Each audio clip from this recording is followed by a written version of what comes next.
পাঁচ ওয়াক্ত নামাজের ফরজ নামাজ আদায় করার পরে যদি একমাত্র আল্লাহকে খুশি করার জন্য নবীজি প্রেম ভালোবাসা মোহাব্বত অন্তর রেখে নবীজি শিখানো তিরমিজি শরীফের হাদিসে বর্ণিত এই ছোট্ট সহজ শক্তিশালী পরীক্ষিত দোয়াটি যদি পড়তে পারেন, বিশ্বাস করুন অসংখ্য মানুষ এই দোয়ার বরকতে অভাব থেকে পরিত্রাণ পেয়েছে, অভাব দূর হয়েছে, কষ্ট দূর হয়েছে, ঋণ পরিশোধ হয়েছে। আপনি বিশ্বাস রেখে আমলটি করলে আপনিও ফলাফল পাবেন ইনশাআল্লাহ।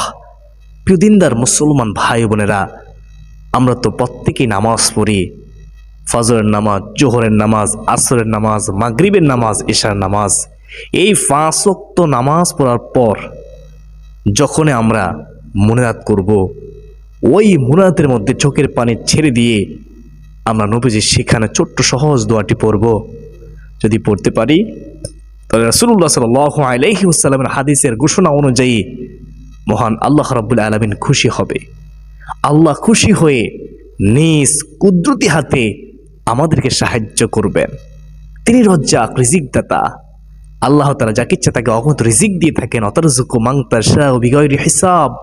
বিশ্বাস করুন, শুধু বিশ্বাস রেখে মহব্বত রেখে সঠিকভাবে আমলটি করতে হবে।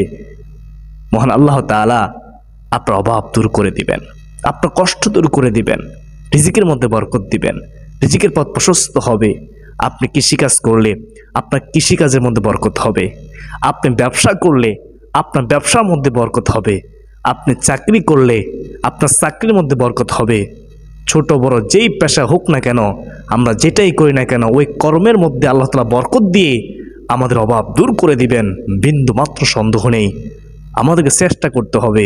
পাশাপাশি এই দোয়াটি প্রত্যেক মুনাজাতের মধ্যে পড়তে হবে একটিবার। প্রিয় দিনদার মুসলমান ভাই বোনেরা, যদি জানতে চান, শিখতে চান, তাহলে আজকের আলোচনাটি শুরু শেষ পর্যন্ত মনোযোগ সহকারে শুনতে হবে। মূল আলোচনায় যাওয়ার পূর্বে চলুন একটু প্রার্থনা করে নেই।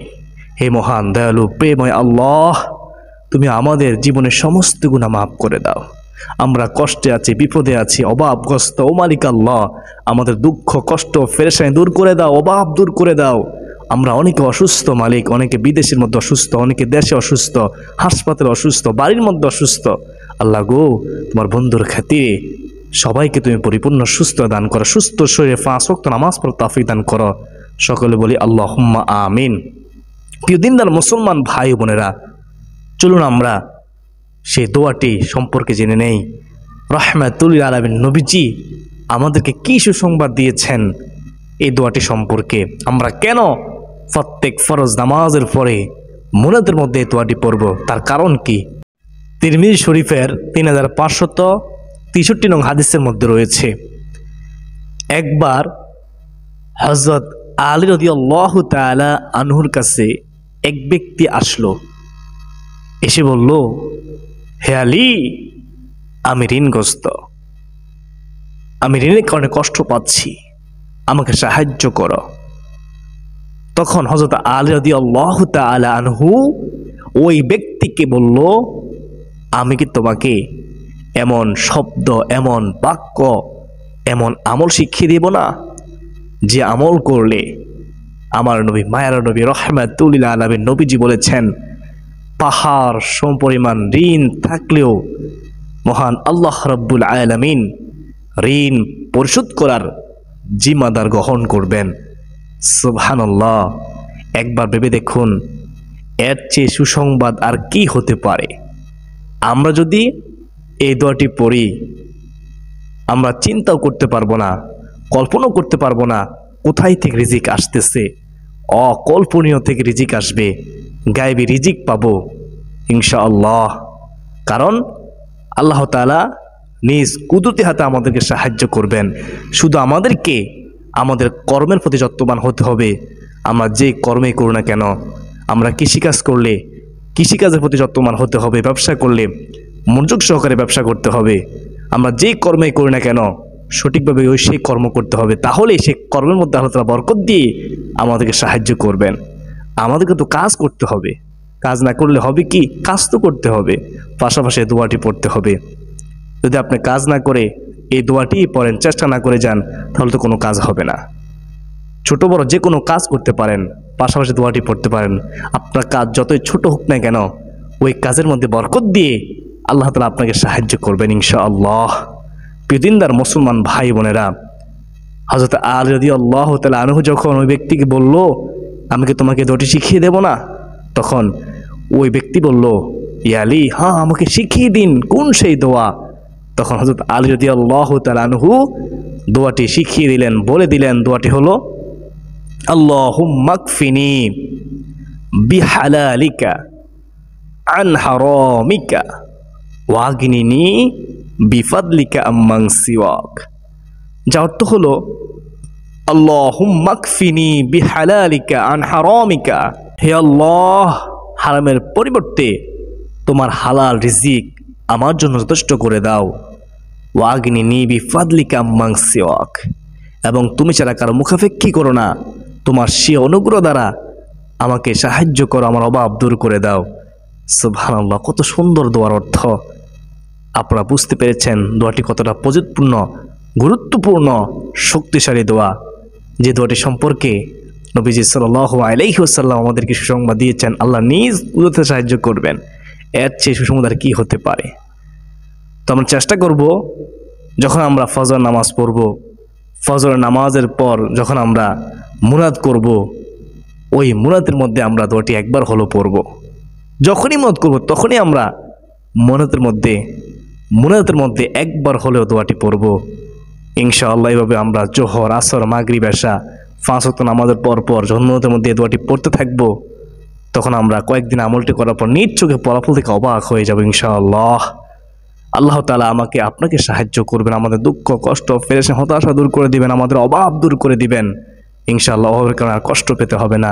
আমাদের যত টাকায় ঋণ থাকুক না কেন, আমাদের আর ঋণ থাকবে না। বিশ্বাস রেখে, মহব্বত রেখে এই দোয়াটি পড়তে হবে। যদি আপনি বিশ্বাস রেখে না পড়েন তাহলে তো কোনো কাজে আসবে না।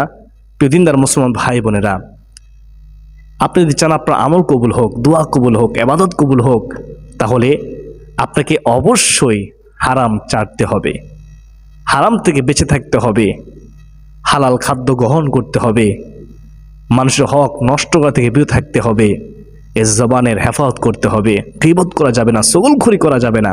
যদি আপনি চান আপনার আমলটুকু কবুল হোক, যদি আল্লাহ তাআলার পক্ষ থেকে আপনি গায়েবী সাহায্য পেতে চান, তাহলে আপনাকে অবশ্যই এই হারাম ছাড়তেই হবে।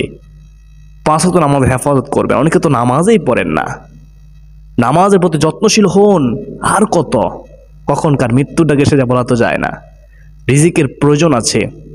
এই দুনিয়াটা ক্ষণস্থায়ী, চিরস্থায়ী নয়। আখিরাত চিরস্থায়ী, যা শুরু আছে শেষ নাই। দুনিয়া জীবনে শুরু আছে, শেষও আছে, কিন্তু আখিরাতে কোনো শেষ নাই। প্রিয় দিনদার মুসলমান ভাই বোনেরা, আখিরাতের জন্য বেশি বেশি নেক আমল করুন। আমলেই শান্তি, আমলেই মুক্তি। দোয়ার মাধ্যমে তকদির পরিবর্তন হয়, তাই বেশি বেশি করে দোয়া করবেন, আল্লাহ তাআলার কাছে সাহায্য চাইবেন, হতাশ হবেন না। লা তাকনাতু মির রাহমাতিল্লাহ, আল্লাহ তাআলা তো নিজেই বলেছেন, ও আমার বান্দা বান্দা রে, আমার রহমত থেকে তোমরা নৈরাশ হইও না। শয়তান আমাদেরকে হতাশ করে দিবে। শয়তান বলবে, তুমি তো বহু আমল করতেছো, কোথায় তোমার তো অভাব যাচ্ছে না, কোথায় তোমার তো ঋণ পরিশোধ হচ্ছে না, কোথায় তুমি তো সুস্থ হচ্ছ না, বিপদ যাচ্ছে না, তুমি তো বহু আমলে করতেছ। এরকম শয়তান আমাদের অন্তরে কুমন্ত্রণা দিবে, আমাদেরকে হতাশ করে দিবে। সাবধান, শয়তানে কুমন্ত্রণায় পড়বেন না, ওয়াসওয়াসায় পড়বেন না। আপনি আমল করে যান। কখন আপনার আমল কবুল হয় বলা তো যায় না। আমল সত্য, কোরআন সত্য, হাদিস সত্য, নবীজির কথা সত্য। শুধু বিশ্বাস রেখে হালাল খাদ্য খেয়ে আমল করতে হবে। প্রিয় দিনদার মুসলমান ভাই বোনেরা, আমরা অনেকে মুনাদ করার সময় হাতের মটকে ফুটায়। আমি বারবার বলতেছি, এটা মুনাদের আদব নয়। অধিকাংশ মানুষকে দেখবেন মুনাদ করার সময় এদিক সেদিক তাকায়, এদিক সেদিক তাকায়, অমনোযোগ হয়ে মুনাদ করে। অথচ কিতাবের মধ্যে আছে, কেউ যদি অমনোযোগ হয়ে মুনাদ করে, উদাসীন হয়ে মুনাদ করে, তাহলে সেই মুনাদ আল্লাহ তাআলা কবুল করে না, সেটা পছন্দ করে না। চাইতে হবে চাওয়ার মতোই। আল্লাহ তাআলার কোনো জিনিসের অভাব নাই। আদবের সাথে দুহাত প্রসারিত করে, আপনি হাতের দিকে নজর দিয়ে, চোখের পানি ছেড়ে দিয়ে আদবের সাথে চাইতে হবে, বিশ্বাস রেখে চাইতে হবে, দৃঢ় মনে আশা নিয়ে চাইতে হবে যে আমার আল্লাহ সব কিছু দিতে পারেন, সব কিছু আল্লাহ তাআলার পক্ষে সম্ভব, আল্লাহ আমাকে অবশ্যই দান করবেন। এই আশা নিয়ে দোয়া করতে হবে। হতাশ হওয়া যাবে না, অমনোযোগী হওয়া যাবে না। আল্লাহ তাআলা আমাকে, আপনাকে, আমাদের সবাইকে এই 5 ওয়াক্ত নামাজের ফরজ আদায় করার পরে এই ছোট্ট দোয়াটি মুহূর্তের মধ্যে অবশ্যই আমাদেরকে আদায় করার তৌফিক দান করুন, পড়ার তৌফিক দান করুন। সকলে বলি আল্লাহুম্মা আমিন। আল্লাহ তাআলা আমাকে আপনাকে 5 ওয়াক্ত নামাজ সুস্থ শরীরে আদায় করার তৌফিক দান করুন। আমাদেরকে হারাম থেকে বেঁচে থাকার তৌফিক দান করুন। হালাল খাদ্য গ্রহণ করার তৌফিক দান করুন। আমাদের হালাল যাহা কিছু আছে হালালের মধ্যে আল্লাহ তাআলা বরকত দান করুন। আমাদের ব্যবসার মধ্যে, আমাদের চাকরির মধ্যে, আমাদের কাজের মধ্যে আল্লাহ তাআলা বরকত দান করুন। সকলে বলি আল্লাহুম্মা আমিন।